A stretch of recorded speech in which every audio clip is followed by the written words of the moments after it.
వినిపిస్తుందా?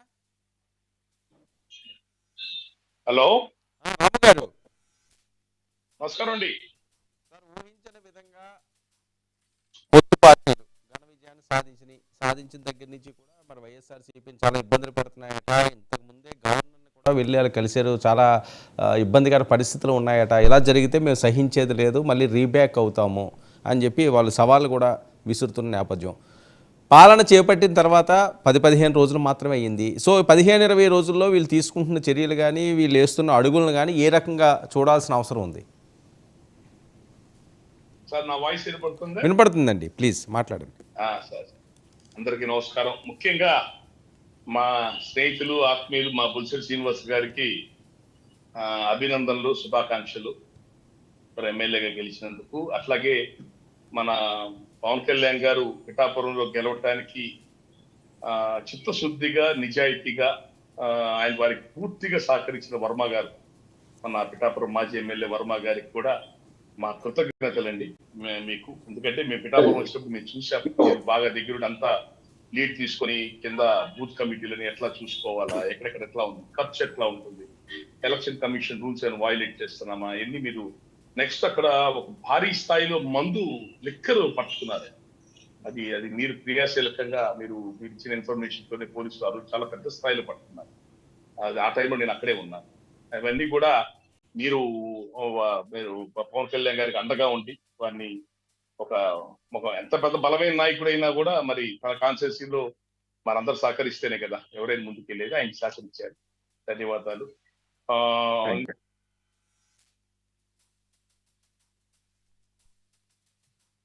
రెండోది, ఈ 5 సంవత్సరాలు వైఎస్ఆర్సీపీ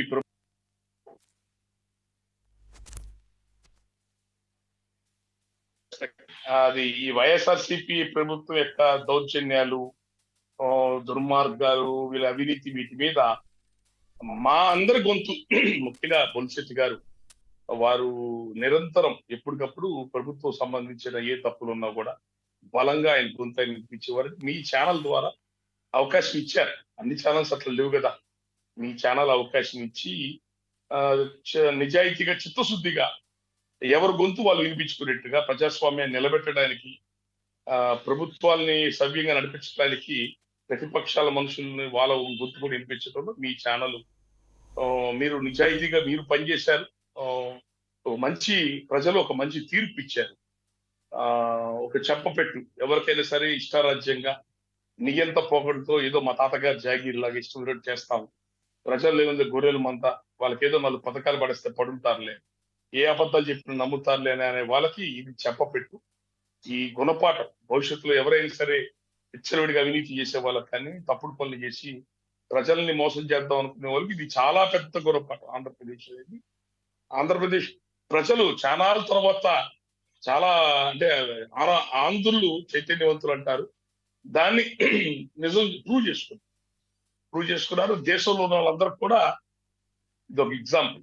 ఎందుకంటే ఇంత భారీ స్థాయి పోలింగ్ అవ్వటం, వన్ సైడెడ్ గా అధికార పార్టీకి ఇంత వ్యతిరేకంగా ప్రజలు తీర్పు ఇవ్వటం అనేది ఇది ఇది ఇది ఎవరికైనా హెచ్చరికే. రేపు ఇప్పుడున్న మన కూటమికి కూడా హెచ్చరిక. అయ్యా జాగ్రత్త పరిపాలన చేసుకోవచ్చు, ప్రజలకి మంచి పరిపాలన ఇవ్వండి అన్నదానికి ఒక విధమైన హెచ్చరిక వస్తుంది. ఇదే కాదు, అటు పవన్ కళ్యాణ్ గారు తీసుకున్న ఇనిషియేటివ్, ఇటు బీజేపీ పార్టీ నేషనల్ లెవెల్లో బీజేపీ మళ్ళీ గవర్నమెంట్ ఫామ్ అవుతుంది. మొదట్లో ఎవరు పట్టించుకోలేదు ఈ విషయాన్ని, పెద్దగా ఎవరు పట్టించుకోలేదు ఈ విషయాన్ని.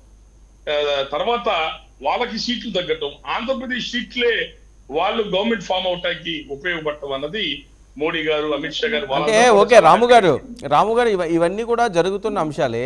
కానీ 10-15 రోజుల్లోనే విపరీతమైన దాడులు చేస్తున్నారట, హత్యాకాండలకు తెరలేపుతున్నారట, భయభ్రాంతులకు గురి చేస్తున్నారట, ఆస్తులు ధ్వంసం చేస్తున్నారట, అనాథరైజ్డ్గా ఇళ్లలోకి దూరుతున్నారట. అది గవర్నర్ గారికి కొద్దిసేపటి క్రితమే ఫిర్యాదు ఇచ్చారు వైసీపీ. ఇస్తారు సార్, ఏమైనా ఇస్తారు. వీళ్ళ ఇందాక వాళ్ళు పెద్దలు చెప్తున్నారు, వీళ్ళ అవినీతి, వీళ్ళు చేసిన అవినీతి, వీళ్ళు చేసిన తప్పుడు పనులు, వీళ్ళు చేసిన అప్పులు, వీళ్ళు చేసిన విధ్వంసం అవి పూర్తిగా తెలుసుకోవడానికి 2 ఏళ్ళు పట్టుద్ది సార్. ఇది 10 మందితో కూడుకున్న వ్యవస్థ అయితే ఒక పద్ధతి ఉంటుంది. ఆయన చెప్పాలా, అందరం వినాలా, వారు ఏం చెప్తే అది పాటించాలా, ప్రజాప్రతినిధులు, గవర్నమెంట్ ఆఫీసర్లు అందరూ కూడా. సో ఇప్పుడు మనం మాట్లాడుకుంటున్నది చాలా చిన్న విషయాలు. వ్యవస్థలే కదిలిపోయినాయండి. అసలు ఇందాక ఏదో చెప్తున్నారు, మట్టి మాఫియా అని చెప్పని కలెక్టర్ గారి లెటర్ తో మట్టితో వేశారు. మట్టి కాదు, ఇసుక. లారీలు ఇసుక తరలించి వేరే చోట కుప్పలు పోస్తే దేనికయ్యానంటే ఆ 50 సెంటు 2 సెంట్లు కట్టించి ఇళ్ల కోసం ఇసుక అని చెప్పన్నారు. ఆ ఇసుక వారం రోజులు 10 రోజులతో సడన్గా మాయమైపోద్ది, కనపడదు. అది ఎక్కిపోయింది. అసలు ఇట్లాంటివన్నీ రేపు తీస్తే ఎన్ని బయటకు వస్తాయో, ఇవన్నీ బయటికి తీయడానికి 2 సంవత్సరాలు 2 ఏళ్ళు పడుతుంది సార్. రాష్ట్ర అభివృద్ధి కాదు, ముందు గాడిలో పట్టడానికి, ఈ అప్పుల వ్యవస్థలను ఒక లైన్ లో పట్టడానికే నాకు తెలిసినంత వరకు హీనపక్షంగా 3-4 ఏళ్ళు పడుతుంది. దాన్ని నేనేమంటానంటే ఇక తప్పదు. అది ప్రజలు ఒక అవకాశం అని చెప్పి ఇచ్చారు. అది ఆయన దాన్ని దుర్వినియోగం చేసుకోవడంతో పాటు రాష్ట్ర పరిస్థితులన్నీ కూడా పాడు చేసుకున్నారు ఆయన. అది కరెక్ట్ కాదు. రాష్ట్ర పరిస్థితులు భయానకమైన వాతావరణంలోకి రాష్ట్రం వెళ్ళింది. ఇదంతా గాడిలో పట్టడానికి కొన్ని సంవత్సరాలు పడుతుంది. ఇది పెద్ద టాస్కే వీళ్ళకి. ముఖ్యంగా పవన్ కళ్యాణ్ గారు తీసుకున్న పంచాయతీరాజ్ అనేది చాలా క్రూషియల్, గ్రామాల అభివృద్ధి వీటికి సంబంధించింది కాబట్టి ఆయనకి ఇష్టమైన సబ్జెక్ట్. అది కూడా చాలా అనేక రకాల ఒడిదుడుకులతోనూ ఆయనకి దాని ఏదో అంటారు, అనేక ప్రశ్నలు, ఇబ్బందులు రెడీగా ఉంటాయి వీటన్నిటి కూడా. ఓకే రాముగారు, మరొక విషయం నిన్న చూసాం, ద్వారంపూడి గారి అంశం అన్నది. సో ఆయన ఎంపీని అంతా కూలగొడతామని